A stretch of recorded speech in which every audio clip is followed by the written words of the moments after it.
From the mid-80s to the mid-90s, there was an extreme boom of Saturday morning cartoons that were based off of movies. We had The Real Ghostbusters, Beetlejuice, Back to the Future, Men in Black, just to name a few. I mean, for fuck's sake, in the 90s, there were 3 cartoons based off of Jim Carrey movies. Ace Ventura, The Mask, and the extremely short-lived Dumb and Dumber. So we began to think, and with the exception of a few properties like Star Wars and Tron, cartoons based off of movies?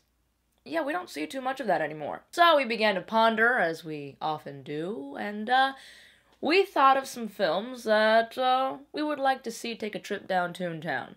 So, yeah, here are our 10 films in no particular order. So first on our list, The Matrix. Now before you guys get all up in my shit, calm your titties and let me lay down the criteria that we are using for this little exercise. Okay? We are looking at films that lend themselves to weekly episodic television and have universes that can be expanded upon. Now, with that in mind, The Matrix totes fits the bill. Whoa, I just became ultra white. Is that possible? Not really, I'm Cuban. Tu sabe. We'd love to see what happens after Neo's sacrifice. Would the war resume itself? The Matrix is successfully rebooted, and the Oracle does give a hint towards the possibility of another one appearing in time. I mean, mankind won't truly be free until the Matrix is destroyed, right? So, why not develop a series that gives this franchise the ending it truly deserves? Dynamic anime or Ultra CG used in Final Flight of the Osiris would lend itself perfectly... I just choked on my saliva. Dynamic anime or the ultra-realistic CG used in Final Flight of the Osiris would lend itself perfectly to what would obviously be a high-octane series. Next on our list, The Expendables! Yep, The Expendables. Need we say more? The animated adaptation of Expendables would sort of play out like G.I. Joe dosed with that Chinese shit Jason Statham was stuck with in Crank. Obviously, it's a safe bet that the stars of this film would not voice their animated counterparts, with the exception of Dolph Lundgren, because that motherfucker would take any job. As far as the others are concerned, it's an easy fix. Just find that dude who voiced Stallone in that Rambo cartoon, and Will Sasso for Arnold, and everything else will just fall into place. Honestly, the worse the impression of the celebrity, the better, because the Expendables cartoon would bring about that 80s cheese that we had been missing in our tunes so badly. Gad, I miss it. There are 2 undisputed truths. Number 1, Batman. Just Batman.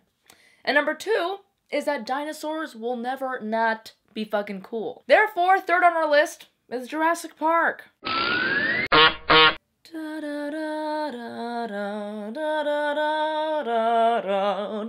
How has this not already happened? The thing practically writes itself. A group of humans get stranded on the island where the original film took place. They discover the remains of the park and that life finds a way. Well, okay, what you really gotta do is just think what the first season of Lost should have been, but actually do it, and then you've got a perfect recipe for a Saturday morning cartoon. Up next, Judge Dredd. I don't think people expected too much from Dredd. I mean, after all, it is virtually impossible to think about the character Judge Dredd without thinking, I am the law! I am the law! I am the law! I sounded like Nickelback. That's not good. That being said, Dredd 3D was pretty fucking sweet, and I don't normally watch things in 3D, but this one was worth it. Unfortunately, it is highly unlikely that there will be a sequel.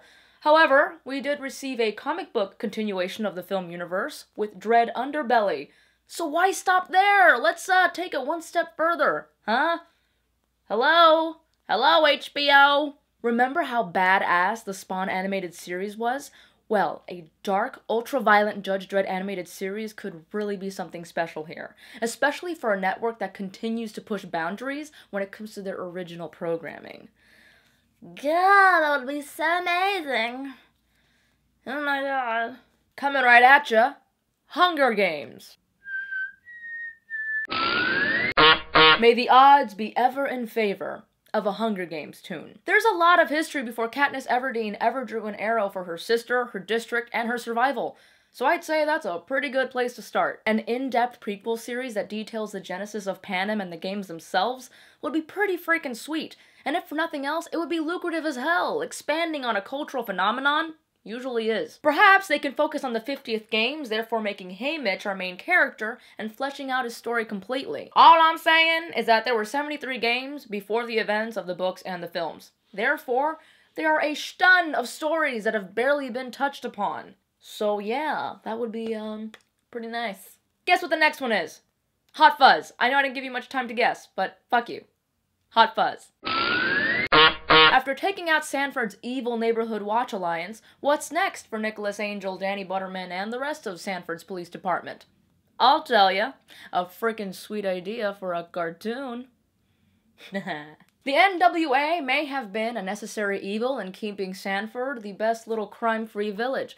Perhaps the people of that town have truly gone to hell, and the boys are gonna have to do a hell of a lot more than swan catching. Hot Fuzz would be an absolutely amazing animated series. 1 part police procedural, 1 part action movie parody, and 5 parts hilarity. Granted, I feel that this would only truly work if Wright, Pegg, and Frost were involved, and that is highly unlikely because this is quite the commitment.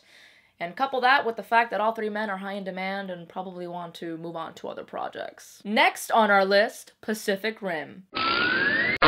Much like Hunger Games, Pacific Rim has a lot of untapped history. The animated series could start off right at the beginning of the kaiju invasion and the implementation of the Jaeger program. The film itself was a love letter to giant monsters and mech-based anime, so there is no question that this would not translate into the toon world extremely well. One property being bandied about as a live-action series as well as a musical is American Psycho. Don't you think it could be a really dark, disturbing anime series? The gore, the perversion, the very pretty lead character with an ambiguous sexuality? Sounds pretty anime, bordering on hentai to me. Stephen Bloom immediately springs to mind as the perfect voice for an anime Patrick Bateman.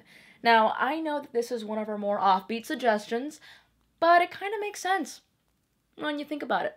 All has been quiet for a while in regards to a sequel to Ridley Scott's Blade Runner.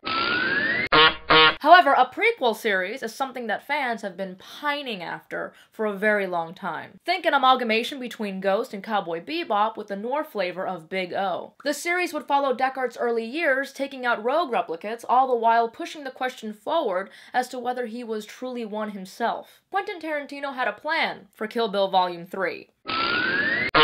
It's centered around Vernita Green's daughter Nikki, still raw over her mother's murder and on a quest for revenge against Beatrice Kiddo, aka Black Mamba, aka the Bride. Tarantino has since said that he doesn't think he's gonna pursue it, but we can't seem to give up hope. One of the best bits in Kill Bill Volume 1 was the origin of O-Ren sequence animated by Production IG Studios. A 5 to 10 episode series that would serve as Kill Bill Volume 3 and animated by Production IG would be incredible to see. So what do you folks think? Any other movies out there that you would like to see turned into an animated series? As always, like, share, subscribe, tell your friends about the crazy bitch on the YouTube. I'm not talking about me, there's a lot of funny dog videos out there. And until we meet again, stay geeky, my friends. Da-da-da.